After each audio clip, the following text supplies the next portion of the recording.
Nós temos um problema que a gente tem mania de não ler as coisas, a gente tem mania de não buscar informação. A gente adora pegar o dedinho lá e ficar olhando as redes sociais e ficar lendo as colunas de fofoca. A gente pode fazer tudo isso, não tem problema. Mas também vamos reservar um tempinho para poder ir lá. Entra na página do Procon, entra lá no Instagram do Procon, entra no Instagram do Facebook, entra no Facebook, desculpa, do Procon, né? Entra no blog do Procon. O Procon de São Paulo tem todos esses canais de informação que tem desenho, é super ilustrativo para você conhecer os seus direitos. Eu acho que esse Dia Internacional que todo ano a gente comemora é um momento para a gente parar e falar, olha, eu ainda preciso ler mais, eu ainda preciso procurar saber mais dos meus direitos, porque quando eu vou exigir os meus direitos, eu preciso saber o que eu estou exigindo. E aí, quando a gente fala de contrato não lido e assinado, para uma pessoa que sabe ler e escrever, uma pessoa que tem essa consciência de que, né, se ela lesse o contrato, ela saberia o que está escrito lá de verdade, ela vai acabar perdendo alguns direitos. Porque não adianta depois ela chegar no Procon ou chegar até no juiz e virar e falar assim, ah, mas eu não li, eu assinei e não li. Aí o juiz fala para você, mas você tinha que ter lido, tá? Ah, mas é que eu não li, ninguém lê. Não adianta você fazer esse tipo de justificativa. O máximo que você poderia alegar é que a empresa não deixou você ler. E que às vezes essa situação constrangedora, professor, como você disse, eles vão lá, colocam o papel, já põe um xizinho de onde você tem que assinar.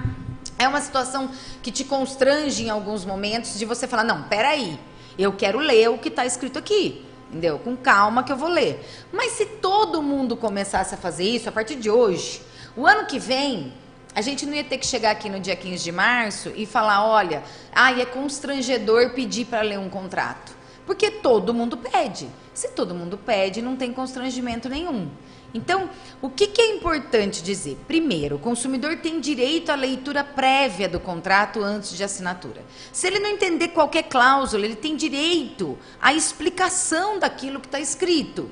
E se ele achar que aquilo não condiz com o que foi combinado, ele tem direito de que aquela cláusula seja alterada para aquilo que foi combinado, tá? Agora, depois que ele assinou, fica muito mais difícil conseguir reverter esse documento.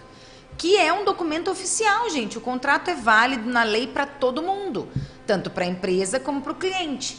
Então, depois que ele assinou, é muito difícil conseguir reverter o que está escrito ali, sendo que ele sabia ler, sendo que ele poderia entender o que está escrito ali, e ele não leu porque ele não quis, ou porque ninguém lê, e aí a gente fica, né, com aquela frase ruim que às vezes, né, classifica o brasileiro do jeitinho brasileiro. Ah, mas se der problema, aí eu vejo o que faço. Se der problema, aí eu vou atrás do Procon.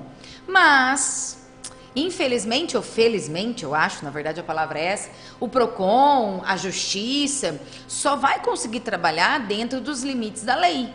E uma das coisas que a lei impõe é que aquele contrato, desde que não tenha nada, a gente fala popularmente leonino, professor, que é quando não tem nada, você deve ter ouvido essa expressão já, que é quando não tem alguma coisa abusiva, alguma coisa ilegal, alguma coisa que realmente tira do consumidor aqueles direitos básicos, fundamentais dele. Então, se não tiver nada de leonino, aquilo que está assinado é o que vai ser válido, é o que tem que ser cumprido. E não adianta chorar depois o leite derramado. Então, vai assinar um contrato, peça para ler antes de assinar. Não entendeu? Peça para explicar. Não tenha vergonha de fazer isso, porque você tá certo, tá errado quem não faz, tá? Leu, não entendeu, pediu explicação, não entendeu de novo, peça para procurar o Procon, peça, olha, eu vou verificar primeiro os meus direitos, depois eu volto a assinar, depois eu volto a fazer um negócio. Né? Aí sim você vai estar protegido e vai estar fazendo o seu papel de consumidor cidadão do que está na lei. Você não está fazendo absolutamente nada de errado. Não se sinta constrangido por exigir o seu direito. No Brasil as coisas estão meio invertidas, professor. Quem exige o direito é chato. Você já ouviu isso? Eu acho um absurdo isso. Você vai lá e pede para ler um contrato? Aff, cliente chato. Ou senão você vai lá, volta na empresa para reclamar de um defeito. Aff, que cliente chato. Não, gente. As coisas não devem ser assim, não. Quem luta pelos seus direitos, desde que informado, desde que de forma pacífica, democrática, né? Com todos os itens que a lei te dá, é essa pessoa que tá certa. O chato é o cara que não lê. O chato é o cara que não cumpre a lei. O chato é o comerciante que não quer dar explicação e ainda reclama desse cliente.